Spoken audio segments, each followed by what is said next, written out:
الحمد للہ وحدہ والصلاة والسلام علی من لا نبی بعدہ۔ میرے محترم دوستو، بزرگ عزیزو، کام امانت ہے، اس لیے امانت ہونے کی وجہ سے اس کام کی بنیاد سچائی پر ہے، بنیاد سچائی پر ہے۔ حضور اکرم صلی اللہ علیہ وسلم نے اپنے صحابہ کو اس سے بہت ڈرایا تھا، اپنے صحابہ کو اس سے بہت ڈرایا تھا کہ کسی بات کو اس طرح پیش مت کرنا، کسی بات کو اس طرح پیش مت کرنا کہ تم اپنی بات منوانے کے لیے بات کو گھما دو،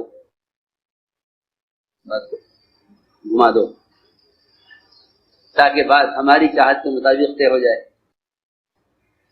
تاکہ بات ہماری چاہت کے مطابق طے ہو جائے۔ میری بات توجہ سننا، حضور اکرم صلی اللہ علیہ وسلم نے اپنے صحابہ کو اس بات سے بہت ڈرایا تھا کہ ہمارے سامنے کوئی بات اس طرح سے پیش مت کرنا کہ تمہاری چاہت کے مطابق طے ہو جائے، بلکہ بات جس طرح ہے اس طرح پیش کر دو، اور جو طے ہو جائے اس پر عمل کر لو، جو طے ہو جائے اس پر عمل کر لو۔ یہ بات میں نے اس لیے عرض کی کہ ہمیں چاہیے کہ ہم اپنے ذمہ دار، اپنے مشورے والے، ہر علاقے والے، ہم سب سے پہلے ان کے حق میں سچے اور خیرخواہ بنے۔ اسی کا اصل مفہوم ہے الدین والنصیحہ۔ قیل لمن یا رسول اللہ، پوچھا گیا کس کے لیے؟ کہ پہلے ائمہ کے لیے، پھر عام امت کے لیے۔ تو میں نے عرض کیا کہ بعض مرتبہ آدمی اپنی بات کو طے کرانے کے لیے معاملے کو اس انداز سے پیش کرتا ہے کہ ذمہ دار اس کی بات کو سن کر اس کی رائے کے مطابق فیصلہ کرتا ہے، اس کی رائے کے مطابق فیصلہ کرتا ہے، اور وہ اپنی بات کو، اپنی چاہت کو، اپنی بات کو اپنی بات کی قوت سے منوا لیتا ہے، حالانکہ حقیقت کچھ اور ہوتی ہے، حقیقت کچھ اور ہوتی ہے۔ سیدھے لوگ جو ہوتے ہیں وہ بات سادگی سے رکھ دیتے ہیں، جی ہاں سنو غور سے، تو ایسے سچ بولنے والوں کو لوگ بے وقوف کہتے ہیں، بھائی تم نے تو بات صحیح نہیں رکھی، بات ہم سے کہتے ہیں ہم رکھتے ہیں، سنو غور سے۔ یہ فرمایا حضور اکرم صلی اللہ علیہ وسلم نے کہ تم میں سے بعض لوگ کسی معاملے کو پیش کرنے میں دوسروں سے زیادہ اچھا بولنے والے ہوتے ہیں۔ الحن بالقول، یہ فرمایا الحن بالقول، یعنی ان کی بات کا انداز، جس کو کہتے ہیں چرب زبان۔ تو فرمایا کہ میں ان کی بات کو سن کر ان کی بات کے اعتبار سے فیصلہ کر دوں، اور کسی کا حق میں فیصلہ کر دوں تو وہ خوش نہ ہو کہ میرے حق میں فیصلہ ہو گیا۔ اور فرمایا کہ اگر اپنی بات میں جھوٹا ہے اور میں اس کے حق میں فیصلہ کر دوں تو وہ یوں خوش نہ ہو کہ مجھے حق مل گیا یا میری بات چل گئی۔ فرمایا کہ میں اس کے لیے جہنم کا ٹکڑا کاٹ کر دے رہا ہوں۔ صحیح روایت، مسلم شریف کی روایت ہے،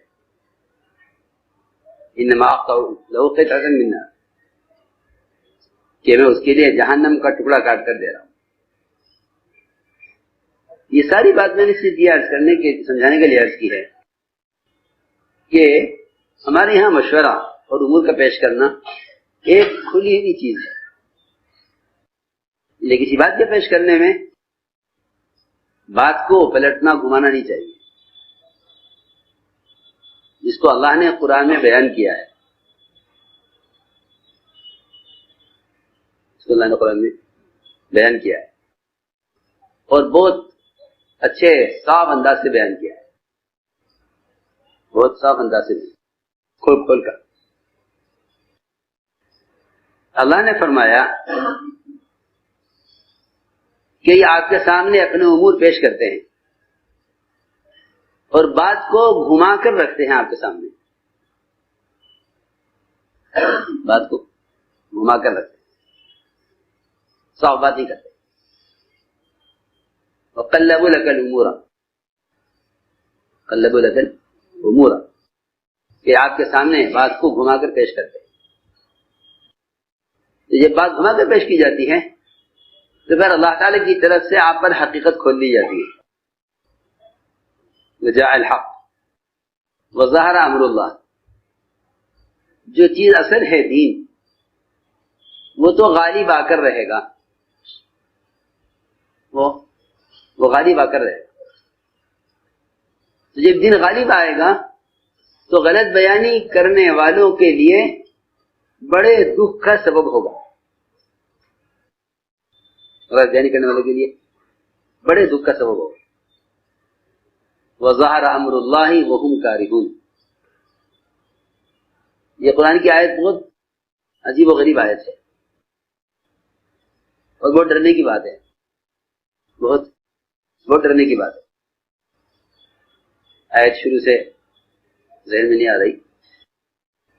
اس سے پہلے وقلبوا لك الامور حتى جاء الحق، اس سے پہلے تو بہرحال آیت کا مفہوم یہی ہے. آیت یہی ہے، ذہن میں نہیں آ رہی، لیکن آیت کا مفہوم یہ ہے کہ آپ کے سامنے بات کو گھما کر پیش کریں گے. آپ کے سامنے لقد ابتغوا الفتنة من قبل، یہ کیا ہے؟ لقد ابتغوا الفتنة من قبل، کہ جو لوگ پہلے ہی سے جیتنا چاہتے تھے وہ آپ کے سامنے بات کو گھما کر پیش کریں گے. قلبوا لك الامور، جتنے بھی امور معاملات پیش آئیں گے وہ ان کو گھما کر پیش کریں گے. حتی جاء الحق، یہاں تک کہ حق آ جائے گا اور دین غالب آ جائے گا.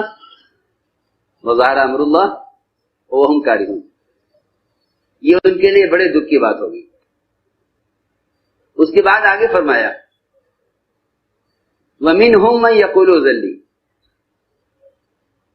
کہ اگر خدا نہ کرے ان میں خیانت آئی تو پھر یہ کام کے تقاضوں سے چھٹی لے کر پیچھے ہٹ جائیں.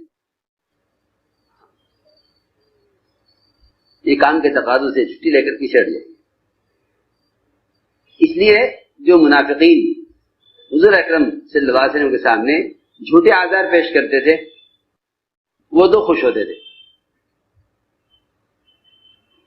وَيَتَوَلَّوْا وَهُمْ فَرِحُونَ، وہ خوش ہوتے تھے. اور اللہ تعالیٰ ایمان والوں کو آزماتے تھے اس میں،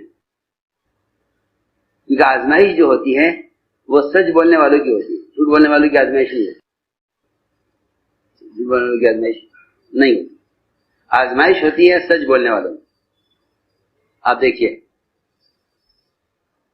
آزمائش ہوتی ہے سچ بولنے والوں کی آزمائش، جھوٹ بولنے والوں کی آزمائش نہیں ہوتی. کیونکہ آزمائش مومن کی ہے، منافق کی آزمائش نہیں ہے. آزمائش کس کی ہے؟ مومن کی، جی سچوں کی. انہیں ہم آزمائیں گے سچائی میں. تو قابل مالک فرماتے ہیں کہ اللہ نے جیسا مجھے آزمایا سچائی میں ایسی آزمائش کسی کی نہیں ہوئی. ایسی آزمائش کسی کی نہیں ہوئی جیسی آزمائش میری ہوئی کہ میں نے سچ بول دیا. اس سچ بولنے کی وجہ سے مجھ پر عذاب آیا. سچ بولنے کی وجہ سے. تو جب حالات آتے ہیں کسی سچ بات کی طرف اور صحیح کام کی طرف قدم اٹھانے پر، جب حالات آتے ہیں تو ان حالات میں جمنا یہ سچائی ہے. حالات میں جمنا سچائی ہے. اور فرماتے ہیں کہ جب مجھ پر حالات آئے سچ بولنے کی وجہ سے تو مجھ سے میرے دوستوں نے، ساتھیوں نے کہا کہ تم بھی جا کر جھوٹ بول دو، تم جا کر جھوٹ بول دو اور یہ کہہ دو کہ مجھے فلاں فلاں عذر تھا اس لیے میں آپ کے ساتھ نہیں جا سکا، اور اس جھوٹ کا گناہ آپ کی استغفار کرنے سے معاف ہو جائے گا. یہ ترکیب بتائی اس ساتھیوں نے، ترکیب بتائی کہ اس طرح تم سے جو غصہ ہے اللہ کے رسول صلی اللہ علیہ وسلم کو، وہ غصہ ختم ہو جائے گا. تم جا کر جھوٹ بول دو. کہنے لگے مجھے یہ خیال آیا کہ اگر میں نے جا کر جھوٹ بول دیا اور آپ نے اور لوگوں کی طرح میرا عذر قبول کر لیا تو اللہ تعالیٰ آپ کو وحی سے حقیقت بتلا دیں گے. اللہ وحی سے حقیقت بتلا دیں گے تو اللہ بھی ناراض ہو جائیں گے, اللہ کے رسول بھی ناراض ہو جائیں گے. یہ ایک مثال ہے کہ جو لوگ سچی بات کریں گے اور سچا عذر پیش کر دیں گے کہ اللہ تعالیٰ انہیں آزمائیں گے کہ یہ اپنی بات کو بدلتے تو نہیں ہیں, کہ یہ ایک قدم اٹھائیں اور جب حالات آتے ہوئے دیکھیں تو یہ اپنا رخ بدل دیں. ایسا تو نہیں ہوگا کہ بھائی اس رخ پہ تو حالات ہیں لہذا اس کے بجائے یوں کر لیا جائے. تو فرماتے کعب بن مالک رضی اللہ عنہ کہ جیسی اللہ نے آزمائش ہماری کی ہے اور جیسا اچھے طریقے سے سچائی نے ہمیں آزمایا ہے ایسا کسی کو نہیں آزمایا. ہم 50 راتیں اپنی بات پر جمے رہے اور اللہ سے استغفار کرتے رہے یہاں تک کہ اللہ تعالی نے ہماری توبہ نازل کر دی. یہ واقعہ میں نے اس لیے عرض کیا تھا کہ ہمیں اس بات کا ہر وقت خیال رہے کہ ہمارے مشورے اور ہمارا اپنے ذمہ داروں سے, اپنے مشورے والوں سے ہمارا تعلق وہ امانت کے ساتھ ہو کہ بھئی یہ بات ہے, اب جیسا بیتے ہو, جیسا بیتے ہو یہ بات ہے. جنہیں آپ دیکھیں گے کہ ایمان والے صحابہ اپنی بات سے صاف رکھ جا کرتے تھے کہ اصل یہ بات ہے. تو حضور اکرم صلی اللہ علیہ وسلم ان کی سچائی کی وجہ سے ان کے عذر کو قبول کر لیا کرتے تھے, ان کی سچائی کی وجہ سے ان کے عذر کو قبول کر لیا. یا وہ آپ کی مجلس میں ہوتے یا وہ میدان میں محنت کے میدان میں ہوتے, لیکن وہ کہیں خیانت نہیں کیا کرتے تھے. کوئی کام اپنی مرضی سے زائد کر لیں یا کوئی کام اپنی مرضی سے کم کر دیں, صحابہ اس سے بہت ڈرتے تھے. صحابہ اس سے بہت ڈرتے تھے کہ وہ اپنی مرضی سے کوئی کام نیا کر لے یا کم کر دیں, اس لیے کہ تمام غیبی نصرتیں ان لوگوں کے لیے ہیں جو بہتر سے بہتر موقع کو اور بہتر سے بہتر حالات کو چھوڑ دے صرف ہدایات کی وجہ سے. وہ ہمیں ہدایت اس کی دی گئی ہے. حذیفہ رضی اللہ تعالیٰ عنہ نے بڑا اچھا موقع پا کر بھی ابو سفیان کو قتل نہیں کیا, صرف اس خیال سے کہ مجھے یہ کرنے کے لیے نہیں کہا گیا. واپسی میں ملائکہ نظر آئے, واپسی میں فرشتے نظر آئے. ان فرشتوں نے اس فرد کو, ایک آدمی کو, کل کی فتح کی بشارت ان کو خبر کی فرشتوں نے کہ جا کے نبی کو بتا دینا. دیکھو ایک فرد کو فرشتے بتا رہے ہیں کہ اپنے نبی کو جا کے خبر کر دو کہ اللہ کی طرف سے فتح کا فیصلہ ہو گیا. سوچو اتنا اچھا موقع تھا ابو سفیان کو قتل کرنے کا, لیکن کام اتنا کیا جتنا کرنے کے لیے دیا گیا. ابو سفیان کے قتل سے باوجود نشانہ بنانے اور تیر نکالنے کے صرف اس لیے چھوڑ دیا کہ مجھے یہ کرنے کے لیے نہیں کہا گیا تھا, یہ کرنے کے لیے نہیں کہا گیا. اس لیے ہم نے عرض کیا کہ کام امانت ہے اور اس کو سچائی کے ساتھ لے کر چلو, اس کو سچائی کے ساتھ لے کر چلو. بات معاملہ چھوٹا ہو یا بڑا, اپنے دل سے ہم میں سے ہر ایک پوچھے کہ تم جو بات کہہ رہے ہو آیا یہ حقیقت ہے یا نہیں. اس لیے میں نے عرض کیا کہ اس کام میں خیانت کہ یہ فتنے کا راستہ ہے, اور اس کام میں امانت داری کہ یہ قبولیت کا راستہ ہے. اس لیے فرمایا قرآن نے کہ جو فتنہ چاہیں گے وہ بات کو گھما کر ہی پیش کریں گے, گھما کر ہی پیش کریں گے, لیکن اللہ کا دین غالب ہو کر رہے گا, اللہ کا دین غالب ہو کر رہے گا. اس لیے ہم اپنے آپ کو اس کا پابند بنائیں, اپنے آپ کو اس کا پابند بنائیں. اور دوسری اہم بات یہ ہے کہ ہمارے مشورے صرف کام کے امور تک محدود رہیں. بہت اہم بات ہے, ہمارے مشورے صرف اللہ رب العزت نے اگر اس کام کی ذمہ داری کے اعتبار سے ہم میں سے کسی پر کوئی ذمہ داری ڈالی ہے تو وہ اپنی ذمہ داری کو دنیا کے لیے استعمال نہ کرے، یعنی ایسا فیصلہ کریں کہ نہیں یہ امیر اور مامور اور مشورہ یہ تو صرف کام کے لیے ہے۔ میں آپ سے بہت اہم بات عرض کر رہا کہ اگر ہمارے مشورے صرف دعوت کے تقاضوں تک محدود رہیں تو ہمارا کام ترقی کرے گا اور ہمیں اجتماعیت باقی رہے گی۔ اور جب ذمہ دار حضرات اپنی قوت فیصلہ کو بھی صاف صفحے کہتا ہوں کہ اپنی قوت فیصلہ کو اگر ذمہ دار حضرات لوگوں کے ذاتی مسائل میں استعمال کریں گے تو کام ان سے ہٹ جائے گا، کام ان سے بالکل پکی بات، کام بھی ہٹ جائے گا، کام کرنے والے بھی ہٹ جائیں گے ان سے۔ میں بہت اہم بات کہہ رہا ہوں، میں نے خوب غور کیا کہ جہاں کام کرنے والے ذمہ دار حضرات لوگوں کے ذاتی مسائل میں دخیل ہو جاتے ہیں وہاں کام صفر ہو جاتا ہے، وہاں کام بالکل نیچے آ جائے گا۔ اس لیے ذاتی مسئلوں میں، ذاتی مسائل میں، لوگوں کے ذاتی مسائل میں کام کرنے والے دخل نہ دیا کریں۔ ہمارے مشورے کا تعلق لوگوں کے ذاتی مسائل سے بالکل نہیں ہے، ہمارے مشورے کا تعلق صرف نقل و حرکت کے تقاضوں سے اور نقل و حرکت کے امور سے ہے بس۔ باقی شخصی مسائل، ذاتی مسائل، مالی مسائل یہ ہمارے مشورے سے اس کا کوئی تعلق نہیں ہے، یہ شخصی چیزیں ہیں، یہ ذاتی چیزیں ہیں، شخصی چیزیں ہیں۔ لوگ مشورے کی دھاک سے، مشورے کی قوت سے لوگوں کے ذاتی مسائل کے بارے میں فیصلے کرتے ہیں۔ جی ہاں، اس میں کوئی آپ کے مخالف ہو جائے گا، کوئی آپ کا موافق ہو جائے گا۔ ہماری بات سمجھ رہے نہیں؟ ہاں، بہت اہم بات ہے۔ میں نے خوب غور کیا، میں نے کہا ہمارے مشورے میں جھگڑے کب ہوں گے؟ کہ ہمارے جھگڑے جب ہوں گے تو ہمارے مشورے میں لوگوں کے جھگڑے آئیں گے۔ تمہارا ذاتی جھگڑا ہے، اس کو تم جانو، تمہارے متعلقین جانے۔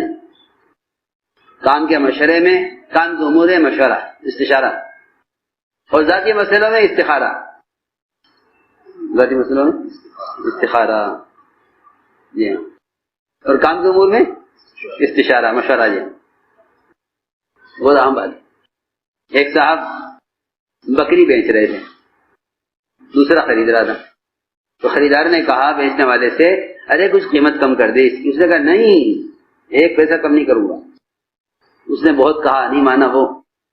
تھوڑی دیر میں دیکھا سامنے سے حضور اکرم صلی اللہ علیہ وسلم تشریف لا رہے تھے۔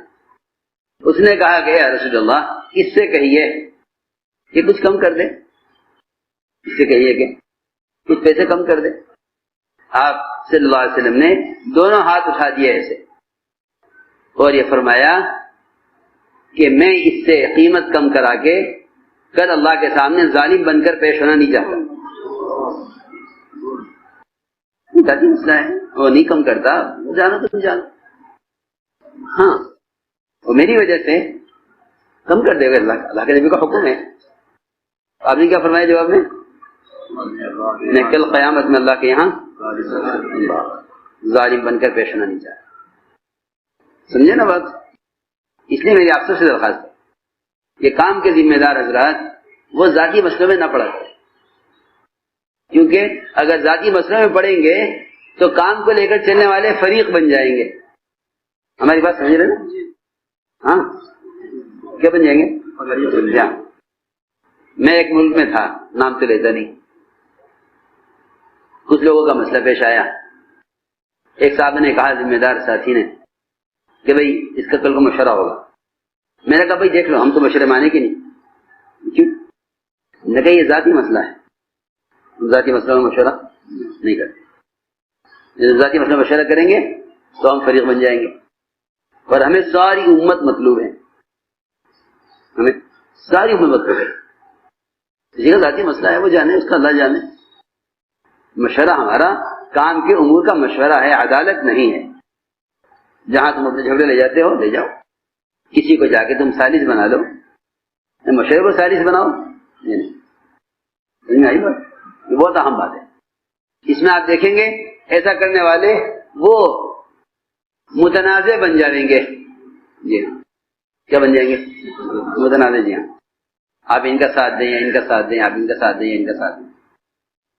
بھائی ہمارے یہاں ہمارے مشورے سے تو صرف کام کی امور کا تعلق ہے. آپ کا آپس کا جھگڑا ہے، آپ جانو ہو جائے. یہ میرا بات کا خلاصہ تھا.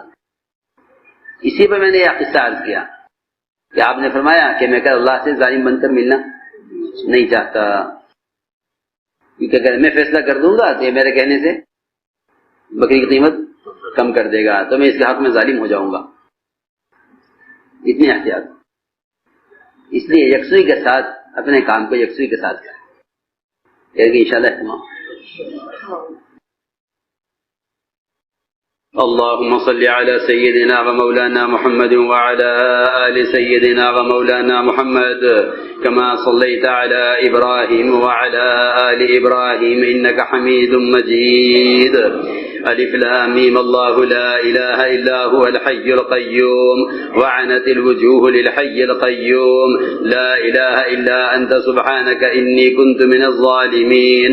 يا حنان يا منان يا بديع السماوات والأرض يا ذا الجلال والإكرام يا ذا الجلال والإكرام يا ذا الجلال والإكرام يا سيدنا ويا مولانا ويا غاية رغبتنا ظلمنا أنفسنا وإن لم تغفر لنا وترحمنا لنكونن من الخاسرين. رب اغفر وارحم واهدنا السبيل الأقوم. ربنا لا تؤاخذنا إن نسينا أو أخطأنا. ربنا ولا تحمل علينا إصرا كما حملته على الذين من قبلنا. ربنا ولا تحملنا ما لا طاقة لنا به واعف عنا واغفر لنا وارحمنا أنت مولانا فانصرنا على القوم الكافرين. اللهم زينا بزينة الإيمان واجعلنا هداة مهتدين. اللهم اجعلنا دعاة إليك وإلى رسولك. اللهم اجعلنا من الذين يجاهدون في سبيلك. اللهم أيدنا بتأييدك. اللهم أغثنا ولا تجعلنا من القانطين. اللهم لا تردنا بذنوبنا خائبين.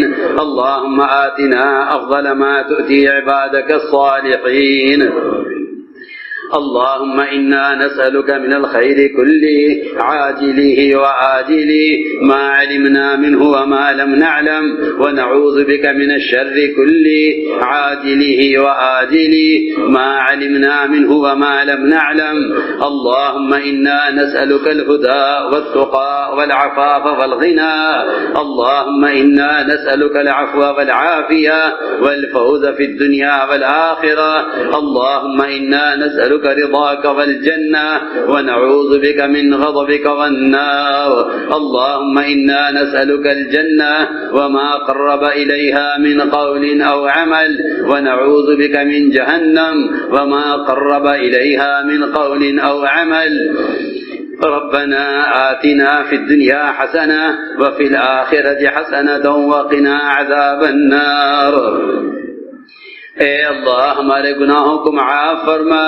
یا اللہ ہماری خطایا سے درگزر فرما. اے اللہ ہماری سیئات کو حسنات سے مبدل فرما. اے اللہ ایمان کی حقیقت ہمارے دلوں میں راسخ فرما. یا اللہ مومنین کاملین میں ہم کو شامل فرما. اے اللہ تقوی و طہارت زہد و عبادت. اے اللہ صبر و قناعت ہم کو نصیب فرما. اے اللہ اپنی ذات کے ساتھ ذاتی تعلق ہم کو نصیب فرما. اے اللہ تو ہمارا بن جا اور ہمیں اپنا بنا لے. اے اللہ اپنے رضا والے کاموں پر ہماری اعانت فرما. اے اللہ ان جماعتوں کی نقل و حرکت کو قبول فرما. اے اللہ ایک ایک فرد امت کے دل میں دین کے مٹنے کا غم پیدا فرما. یا اللہ جس طرح تو نے صحابہ کو اس کام کے لیے چنا تھا اور اے اللہ انہوں نے تیرے عہد کو سچ کر کے دکھلایا تھا. اے اللہ کرم فرما کر فضل فرما کر اے اللہ ہمیں ہمارے ساتھیوں کو اور اے اللہ ان کی قیامت تک آنے والی نسلوں کو یا اللہ اس دعوت کی محنت کے لیے قبول فرما. اے اللہ اس دعوت کی محنت کے لیے قبول فرما. اے اللہ امت میں دعوت کی نسبت پر قربانیوں کو زندہ فرما کر اے اللہ ان قربانیوں کو قبول فرما کر امت کی ہدایت کے فیصلے فرما. اے اللہ مضلات فتن سے امت کی حفاظت فرما. اے اللہ امت کو حق کو کہنے پر، حق کو سننے پر، اے اللہ حق کو لے کر عالم میں پھرنے پر مجتمع فرما۔ اے اللہ امت کی حق پر اعانت فرما۔ اے اللہ امت کی حق پر اعانت فرما۔ اے اللہ تمام رکاوٹوں کو دور فرما۔ اے اللہ عفو کا، عافیت کا، اے اللہ یسر کا، سہولت کا، اور اے اللہ کرم کا، رحم کا معاملہ فرما۔ اے اللہ فضل کا معاملہ فرما۔ یا اللہ اپنی ذات کے ساتھ ذاتی تعلق ہم کو نصیب فرما۔ اے اللہ اپنے مقبول بندوں میں ہمیں شامل فرما۔ یا اللہ صفات قبولیت سے آراستہ فرما۔ اے اللہ جو اصول اور طریقے تجھے محبوب اور مطلوب ہیں، اے اللہ نے اجتماعی طور پر اس پر جما دے، اور اے اللہ جو طریقے تجھے مطلوب نہیں ہیں، اے اللہ ہمیں ان سے جھٹک کر ہٹا دے۔ یا اللہ امت کی صلاحیتوں کو دین پر لگا دے۔ اے اللہ دنیا کی محبت ہمارے دلوں سے نکال کر اے اللہ آخرت کا استحضار پیدا فرما۔ اے اللہ ہم ضعیف ہیں، کمزور ہیں، اے اللہ اپنے ضعف کا اقرار کرتے ہیں، اے اللہ تو اپنے فضل سے، اپنے کرم سے یا اللہ ہمیں اس کام کے لیے قبول فرما۔ اے اللہ کوئی عمل تیری جناب میں پیش کرنے کے قابل نہیں ہے، یا اللہ تو اپنے فضل سے جہاں تک پہنچایا ہے۔ اے اللہ جو کچھ ہوا ہے تیرے فضل سے ہوا ہے، جو کچھ ہو رہا ہے تیرے فضل سے ہو رہا ہے۔ اے اللہ تو ہی تنہا چلانے والا ہے۔ اے اللہ تو ہماری عبادت اور دعوت سے مستغنی ہے۔ اے اللہ کرم فرما کر، فضل فرما کر، اے اللہ ہمیں ہماری نسلوں کو اس کام کے لیے قبول فرما۔ اے اللہ ہمارے گناہوں کی وجہ سے اور ہماری بے اصولیوں کی وجہ سے اور اے اللہ دعوت کے تقاضوں کو ضائع کرنے کی وجہ سے تو ہمیں اس کام سے محروم نہ فرما۔ اے اللہ ہمیں اس کام سے محروم نہ فرما۔ اے اللہ قدم قدم پر دستگیری فرما۔ اے اللہ قدم قدم پر نصرت فرما۔ اے اللہ کہ نصرت غیبیہ تو نے انبیاء اور صحابہ کی اس نقل و حرکت پر نازل فرمائی ہیں، اے اللہ کرم فرما کر، فضل فرما کر، اے اللہ وہ غیبی نصرت نازل فرما۔ اے اللہ وہ غیبی نصرت نازل فرما۔ اے اللہ وہ غیبی نصرت نازل فرما۔ اے اللہ اپنے ما سوا سے مستغنی فرما کر اپنے اوامر پر ثابت قدم فرما۔ اے اللہ جس گھرانے سے بھی تو نے خیر پہ کوئی کام لیا ہے، اے اللہ کرم فرما کر، فضل فرما کر، اے اللہ اس گھرانے سے اس خیر کے عمل کو قیامت تک کے لیے جاری فرما۔ اے اللہ اس کام کی اور کام کرنے والوں کی، کام کے مراکز کی، اے اللہ تمام مدارس دینیہ کی خصوصاً اور اے اللہ تمام مراکز دعوت کی اے اللہ پوری حفاظت فرما۔ اے اللہ پوری حفاظت فرما۔ اے اللہ قدم قدم پر نصرت فرما۔ اے اللہ اسلام اور مسلمین کی حفاظت فرما۔ اے اللہ اسلام اور مسلمین کی حفاظت فرما۔ یا اللہ باطل رکاوٹوں کو راستوں سے ہٹا کر اے اللہ اہل دین کا معاون بنا دے۔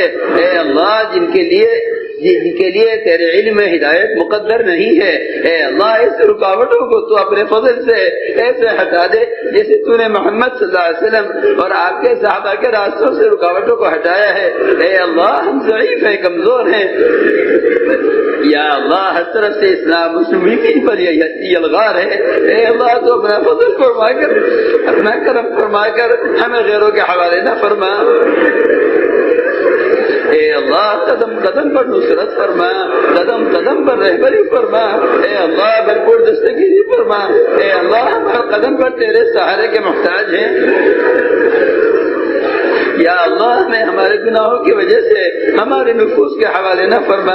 اے اللہ جو غیبی نصرتیں تو نے اس کام پر دور صحابہ میں نازل فرمائی ہیں، اے اللہ ہم غیبی نصرتوں کے محتاج ہیں، کرم فرما کر، فضل فرما کر اے اللہ غیبی نصرتیں نازل فرما۔ اے اللہ ہمیں غیبی نصرتوں کے نزول کے اسباب پر قائم فرما۔ اے اللہ ہمیں غیبی نصرتوں کے نزول کے اسباب پر قائم فرما۔ یا اللہ اپنی وعیدوں کا خوف ہمارے دلوں میں پیدا فرما کر فواحش محرمات سے ہماری حفاظت فرما۔ اے اللہ ہماری خلوتوں کو، ہماری جلوتوں کو اپنی رضا والے راستے پر ڈال دے۔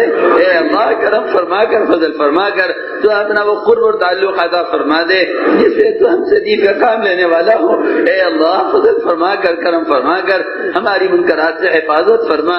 یا اللہ ہمارے دلوں میں گناہوں پر سچی ندامت پیدا فرما، اے اللہ ہمارے دلوں میں گناہوں پر سچی ندامت پیدا فرما، اے اللہ اس کام کے ساتھ خیانت کرنے سے ہماری حفاظت فرما، یا اللہ جس طرح صحابہ نے اس کام کو امانت بنا کر اپنے بعد والوں تک پہنچایا ہے، اے اللہ کرم فرما کر فضل فرما کر ہمیں اس کام میں امین بنا کر اے اللہ اس امانت کو ہمارے ذریعے سے ہمارے بعد والوں تک پہنچا دے، اے اللہ ہمیں ہماری اولادوں کو اس کام سے محروم نہ فرما، اے اللہ ہمیں اور ہماری اولادوں کو اس کام سے محروم نہ فرما، اے اللہ قدم قدم پر رہبری فرما، قدم قدم پر نصرت فرما، یا اللہ مراشد امور الہام فرما، اے اللہ مہمات امور پر ہماری اعانت فرما، اے اللہ عفو کا عافیت کا، اے اللہ یسر کا سہولت کا، اور اے اللہ کرم کا رحم کا معاملہ فرما، اے اللہ جن لوگوں نے ہم سے دعاؤں کے لیے کہا ہے یا لکھا ہے یا وہ ہم سے دعاؤں کے متوقع ہیں،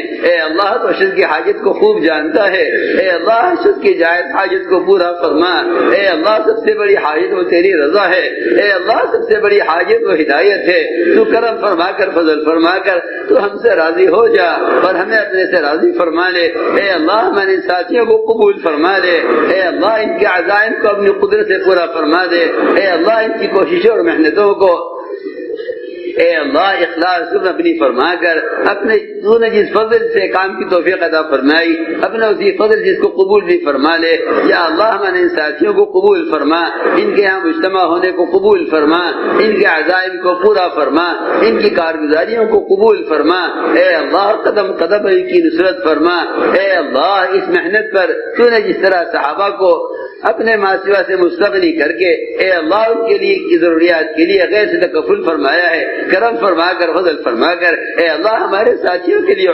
خصوصاً اور پوری امت کے لیے اے اللہ غیبی رسول کے دروازے کشادہ فرما، اے اللہ غیبی رسول کے دروازے کشادہ فرما، اور یا اللہ ان کی ضروریات کا غیب سے تکفل فرما، وہ احتساب ہمارے دل میں پیدا فرما جو تیرے ماسوا سے مستغنی کرنے والا ہو، اے اللہ وہ احتساب ہمارے دل میں پیدا فرما جو تیرے ماسوا سے مستغنی کرنے والا ہو، اے اللہ تو اس طرح امت کی ضروریات کا تکفل فرما، اے اللہ بیماروں کو شفا نصیب فرما، اے اللہ بیماروں کو شفا نصیب فرما، اے اللہ ہمارے متعلقین اور متعلقات میں اے اللہ جس طرح کی بیماری کے اندر مبتلا ہے یا اللہ تو خوب جانتا ہے، کوئی کینسر کا مریض ہے، کوئی شوگر کا مریض ہے، اے اللہ تو ایک کی بیماری سے واقف ہے، کرم فرما کر فضل فرما کر اے اللہ شفا تیرے قبضے میں ہے، تو کسی دوا کسی ڈاکٹر کا محتاج نہیں، یا اللہ تو اپنے فضل سے شفا کے فیصلہ فرما دے، اپنے فضل سے شفا کا فیصلہ فرما دے، یا اللہ اپنے فضل سے ظاہری باطنی قوت عطا فرما دے،